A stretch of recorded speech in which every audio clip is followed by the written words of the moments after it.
Pangdam 9 Udayana Maijen Pik Budiyakto mendatangi rumah Prada Luki Namo, saudara. Tangis histeris Ibunda Prada Luki pecah saat Pangdam 9 Udayana tiba di kediamannya.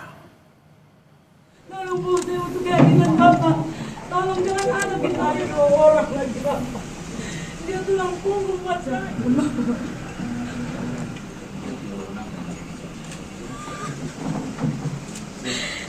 Saya ulang tahun bulan depan. Tangis histeris Ibunda Prada Luki pecah saat Pangdam 9 Udayana tiba di kediamannya, saudara.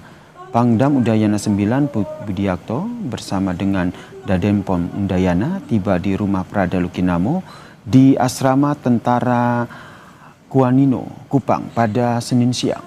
Keluarga mendesak agar kasus kematian Prada Luki Namo dapat terungkap hingga tuntas. Tolong jangan ada kita ada 2 orang lagi Bapak. Dia tulang punggung buat saya.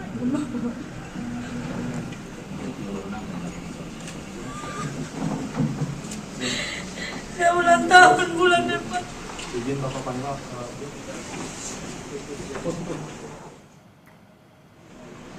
Berdasarkan penyelidikan dari tim investigasi, jumlah tersangka kasus kematian Prada Luki Namo kini bertambah menjadi 20 anggota TNI. Satu di antaranya merupakan seorang perwira TNI. Atas kasus dugaan penganiayaan yang menewaskan Prada Luki, TNI akan memproses kasus ini secara transparan dan mengedepankan keadilan bagi Prada Luki Namo.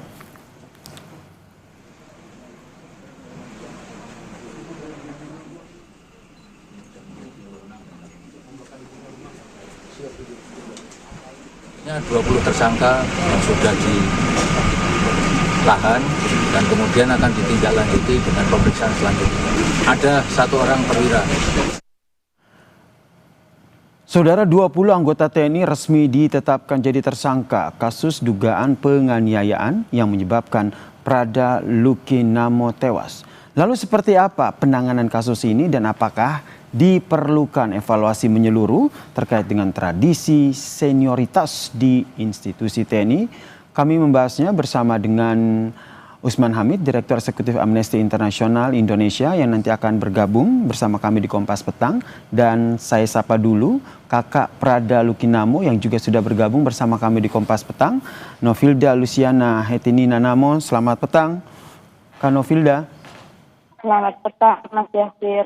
Kak Novilda, ini sudah dapat informasi soal adanya 20 anggota TNI yang ditetapkan menjadi tersangka.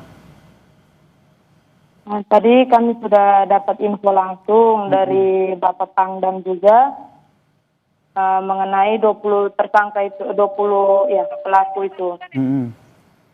Berarti sudah dapat informasi itu ya? Tersangka. Iya, sudah. Ini jadi 20 tersangka ini sebelumnya kan Mama juga sempat bilang kan tidak percaya kalau hanya 4 orang pelakunya. Ini 20 ini sudah sesuai dengan dugaan dari keluarga bahwa memang banyak sekali begitu anggota yang ikut terlibat dalam kasus ini. Iya, benar Mas. Dia lebih dari 4 orang.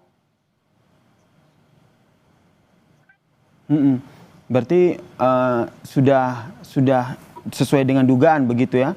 Tersangkanya lebih dari 20 anggota TNI ini ya? Ya Mas.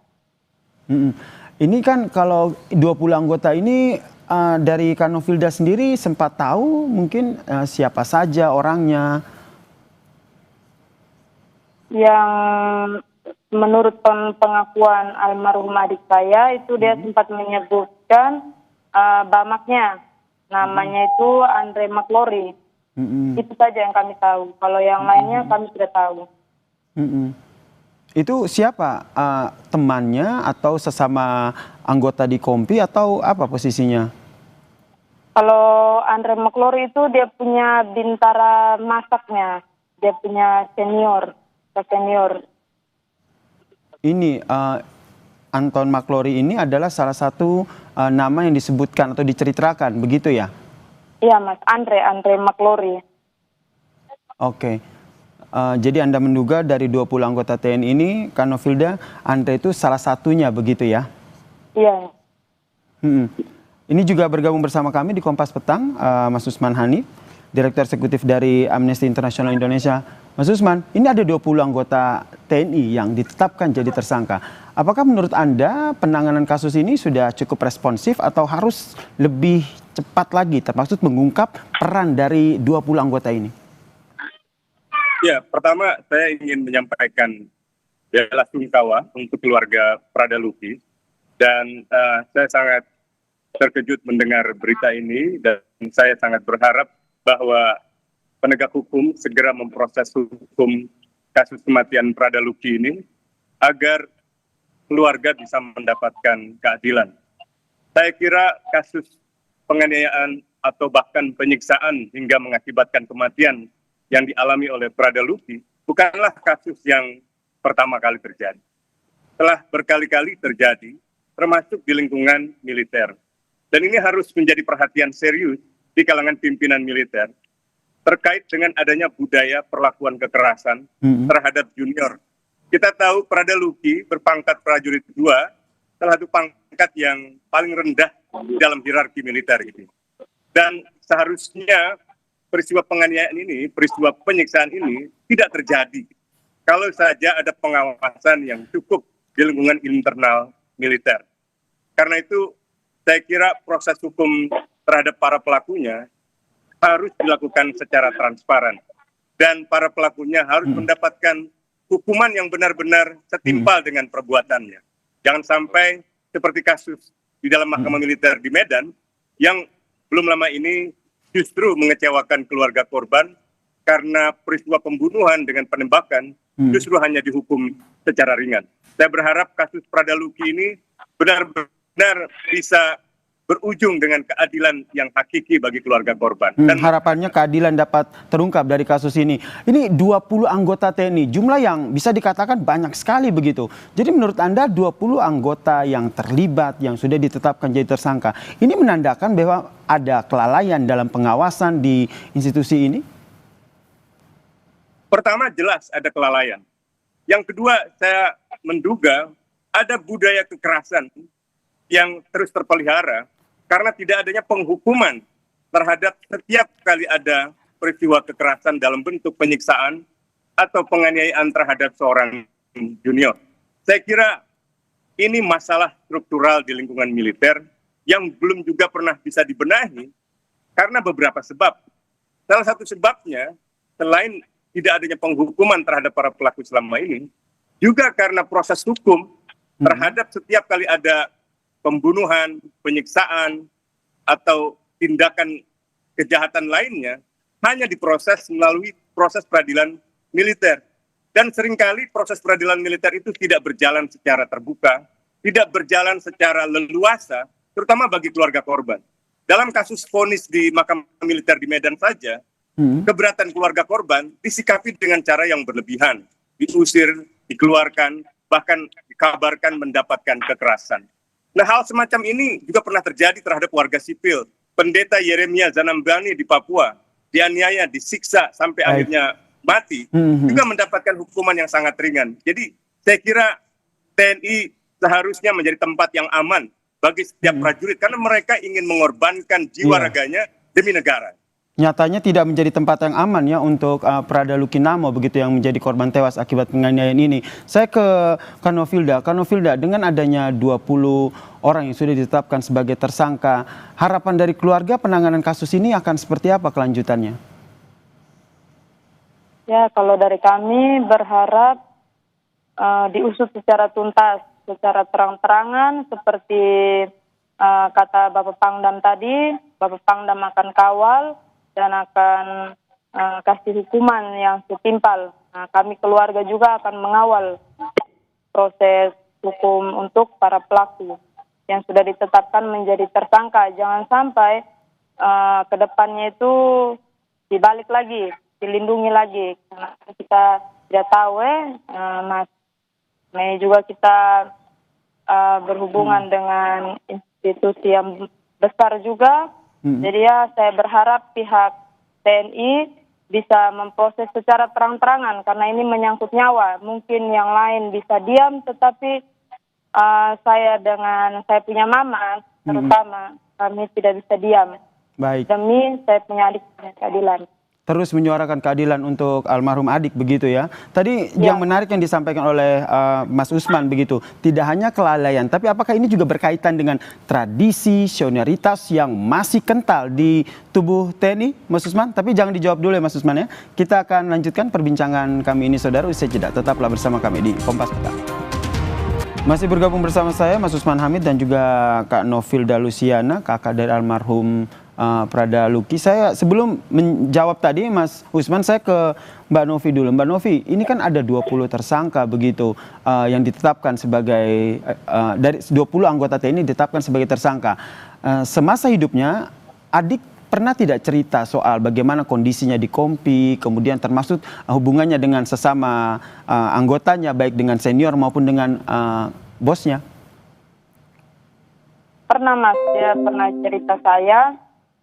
Dia awal datang sampai di Nagekeo itu, injak tanah Nagekeo, dia bilang mereka punya danyon itu baik. Dia punya danyon itu baik sekali, perhatikan mereka. Jadi saya bilang baik sudah Luki. Terus dia cerita juga mereka kalau buat salah, pastikan seniornya tuh ya tahu saja Thomas, namanya senior ya pasti agak makan puji sedikit. Makan puji itu maksudnya bagaya. Ketunjuk dia bilang, oh senior. Jadi sering menceritakan ya bagaimana kondisi di Kompi, termaksud bagaimana interaksinya dengan senior begitu ya. Tadi seperti kata Kak Novilda, makan puji begitu. Ingin selalu mendapatkan pengakuan. Ini nyambung dengan pertanyaan saya sebelumnya ke Mas Usman begitu. Berarti memang tradisi senioritas ini masih kental di tubuh TNI? Masih sangat kental, dan ini di mana-mana, di kepolisian, bahkan di lembaga-lembaga pendidikan sipil. Nah, budaya senioritas, junioritas ini sebenarnya adalah budaya feodal, budaya yang mengharuskan orang yang lebih muda, orang yang pangkatnya lebih rendah, menghormati orang yang lebih tua, orang yang lebih tinggi pangkatnya, secara buta. Dengan kata lain, tidak ada pendasarannya. Di dalam lingkungan militer, memang bisa diberikan semacam pelatihan pendidikan dasar yang bersifat fisik, bahkan penghukuman yang bersifat fisik. Tetapi itu pun harus proporsional. Tetapi pendidikan fisik semacam itu di militer pun tidak membenarkan tindakan-tindakan penganiayaan semacam ini. Apalagi ini bukan lagi penyiksaan biasa. Ini pengeroyokan. Ini bukan penganiayaan biasa, tapi pengeroyokan dengan cara-cara penyiksaan. Bahkan ada atasannya, ada orang yang berpangkat lebih tinggi dari Prada Luki yang artinya mengetahui, bahkan bisa jadi terlibat di dalam penyiksaan terhadap Prada Luki.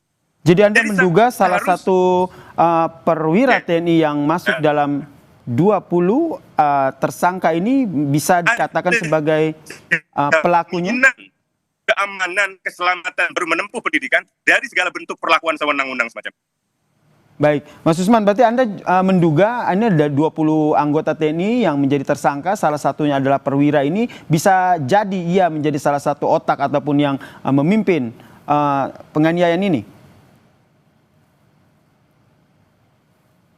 Ya, 20 anggota TNI itu harus seluruhnya diperiksa secara intensif. Dan tidak boleh ada pengecualian, tidak boleh ada faktor-faktor yang bersifat subjektif. Seluruhnya harus menghadapi proses investigasi yang imparsial, yang tidak berpihak, agar tidak ada satupun yang lolos dari penghukuman. Baik, Kak Novilda? Oke, kita masih mencoba memperbaiki sinyal dengan Novilda, tapi kita masih dengan Mas Usman. Mas Usman, dengan adanya 20 anggota TNI ini, apakah penting menurut Anda dari tim investigasi ini menyampaikan kepada publik peran dari masing-masing tersangka ini, termasuk satu perwira yang juga menjadi tersangka? Perlu sekali sebagai bentuk keterbukaan dari proses pengusutan ini, sehingga orang tidak mereka-reka apa yang sesungguhnya terjadi. Yang kedua juga supaya tidak ada usaha untuk menghilangkan bukti, tidak ada usaha untuk melakukan semacam penghalangan terhadap proses hukum yang sekarang ini sedang berjalan. Dan sebaiknya proses penyelidikan internal militer itu dilakukan bersama dengan lembaga eksternal, setidaknya lembaga seperti Komnas HAM misalnya, untuk memastikan bahwa proses hukum ini berjalan dengan cara-cara yang objektif, untuk memastikan bahwa hasil akhir dari proses pengusutan ini benar-benar memberikan keadilan pada keluarga Prada Luki. Kemudian pembinaan prajurit ini apakah juga perlu dievaluasi? Mas Usman?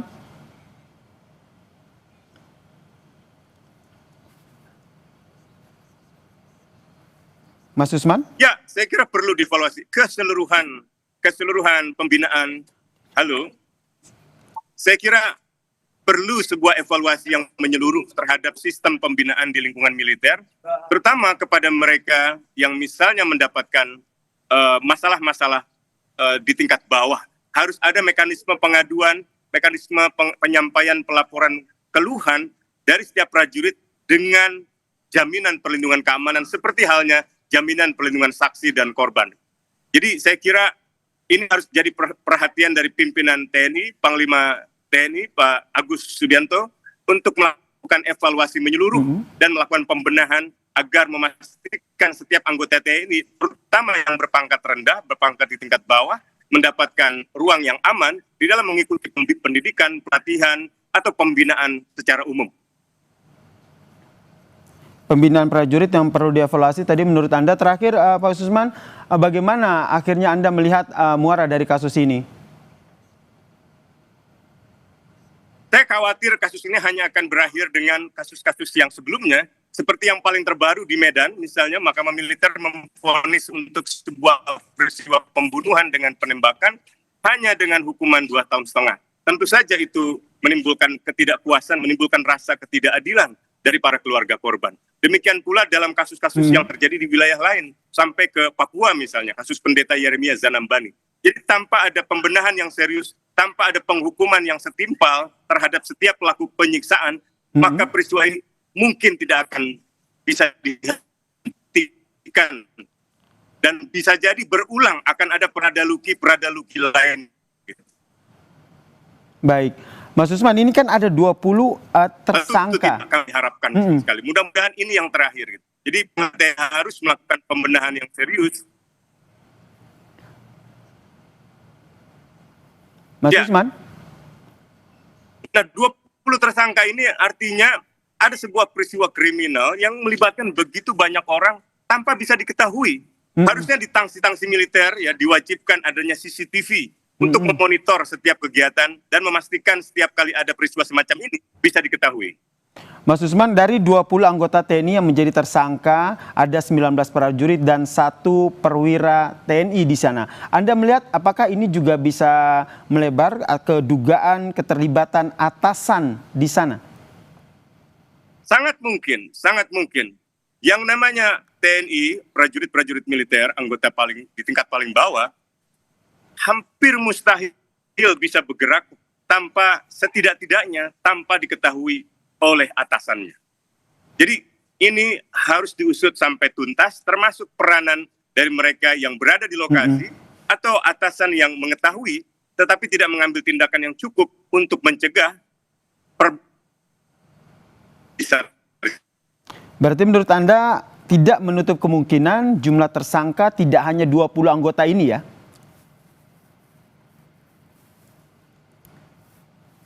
Iya, betul sekali. Bagaimana akhirnya nanti tim investigasi ini akan menelusuri siapa-siapa saja yang terlibat, termasuk mereka yang melakukan pembiaran, melakukan yang terduga lalai, sehingga akhirnya terjadi penganiayaan. Karena ini 20 anggota loh yang terlibat. Betul sekali. Nah, pertama memang kalau dilihat sebagai sebuah kejahatan pidana bisa diperiksa berdasarkan pasal menyuruh lakukan atau misalnya ikut serta melakukan atau membujuk melakukan dan seterusnya. Yang kedua, kalau ini mau diletakkan dalam lensa hak asasi manusia, maka harus ada pemeriksaan berdasarkan jenjang struktur komando atau jenjang man responsibility atau tanggung jawab komando. Tanggung jawab komando itu bisa dilihat dari pertama, kalau ada atasan yang memerintahkan, itu harus mendapatkan hukuman pidana yang lebih berat bahkan. Yang kedua, kalau ada atasan yang mengetahui, tapi tidak mengambil tindakan pencegahan. Yang ketiga, ada atasan yang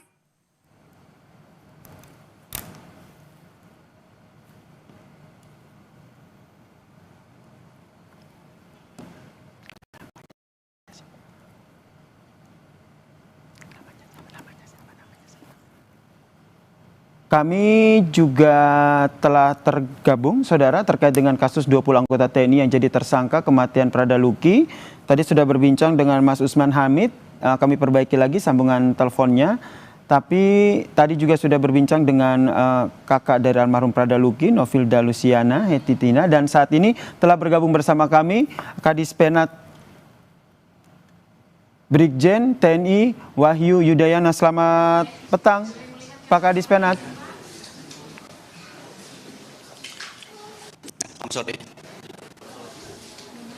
Pak Kadis Penat. Ya, silakan. Dengan Yasir Nenek Ahmad di sini, Pak Kadis Penat. Pertama ingin konfirmasi, betul ya sudah ada 20 anggota TNI yang jadi tersangka kematian Prada Luki. Pertanyaannya, satu perwira dari 20 tersangka ini apa perannya? Baik, seperti yang sudah saya sampaikan kepada rekan-rekan media, bahwa yang awal itu sudah ada 4 tersangka yang sudah ditahan dan dilaksanakan pemeriksaan sebagai tersangka untuk yang bersangkutan. Lalu ada sekitar 16 personil yang diperiksa lanjutan, dan pada hari ini 16 personil ini juga sudah ditetapkan sebagai tersangka. Sehingga sekarang 16 personil ini bergabung dengan 4 personil yang sudah lebih dulu dinyatakan sebagai tersangka untuk dilanjutkan pemeriksaan kepada yang bersangkutan sebagai tersangka, termasuk yang ditanyakan tadi, apa keterlibatannya. Nanti saat pemeriksaan sebagai tersangka itu akan diketahui masing-masing peran dan keterlibatannya apa, porsinya apa yang dilaksanakan tiap-tiap personil itu. Ya, nanti akan kita sampaikan hasil pemeriksaan untuk orang per orang masing-masing dari para tersangka ini. Demikian. Baik, tapi bisa diinformasikankah satu perwira ini pangkatnya apa dan apakah dia juga memiliki peran, memberikan pengaruh ataupun mengarahkan? Karena kalau kita lihat ini 19 prajurit berarti kan yang ikut terlibat dalam penganiayaan ini. Baik, seperti yang saya sampaikan bahwa setiap orang tentu punya peran dan porsi. Untuk perwira di organisasi kita, TNI Angkatan Darat itu setiap unit satuan tentu ada penanggung jawab, ada komandan. Ya, pada leveling tertentu, regu, platoon, kompi. Dan tentu nanti akan diketahui saat pemeriksaan sudah selesai, perannya apakah berkaitan dengan pengawasan pengendalian, ataukah berkaitan dengan kegiatan perizinan, ataukah berkaitan dengan hal-hal yang lain. Ya, sekali lagi itu masih dalam proses pemeriksaan yang nantinya akan bisa diketahui peran dan porsi masing-masing. Masih didalami terkait dengan peran masing-masing tersangka ini. Apakah ada kemungkinan adanya tersangka lain ataupun anggota TNI lain yang terlibat? Semua tidak menutup kemungkinan. Artinya nanti pemeriksaan lanjutan itu akan dilaksanakan untuk para tersangka ini. Apakah nanti akan mengembang kepada informasi baru, nanti mengembang kepada peran yang semakin jelas orang per orang, atau bahkan mengembang kepada personil yang lainnya. Itu semua sekali lagi saya sampaikan tidak menutup kemungkinan. Tapi sekali lagi itu nanti akan saya dapatkan dari hasil pemeriksaan para tersangka yang sudah disampaikan tadi ya. Baik, terakhir singkat saja, peran dari masing-masing tersangka ini nanti akan disampaikan juga ke publik? Ya, pasti. Saya sudah sampaikan ke teman-teman media, TNI Angkatan Darat akan melaksanakan proses pemeriksaan secara transparan sebagai wujud atau bentuk pertanggungjawaban kepada para personil ini, ya, dan nanti itu dapat diketahui oleh publik. Kita nanti ada tahapan untuk gelar perkara, pelimpahan, masuk proses persidangan, semua bisa diketahui oleh publik. Ya. Termasuk menyampaikan latar belakang dari penganiayaan yang dilakukan ini ya, Pak Wahyu ya? Ya, semua nanti termasuk apa yang menjadi sebab, ya itu juga pasti akan bisa ketahui dari hasil pemeriksaan nanti. Baik, terima kasih Kadis Penat, Brigjen TNI Wahyu Yudayana telah bergabung bersama kami di Kompas Petang, dan tadi sebelumnya ada Direktur Eksekutif Amnesty International Indonesia Usman Hamid telah bergabung juga bersama kami di Kompas Petang.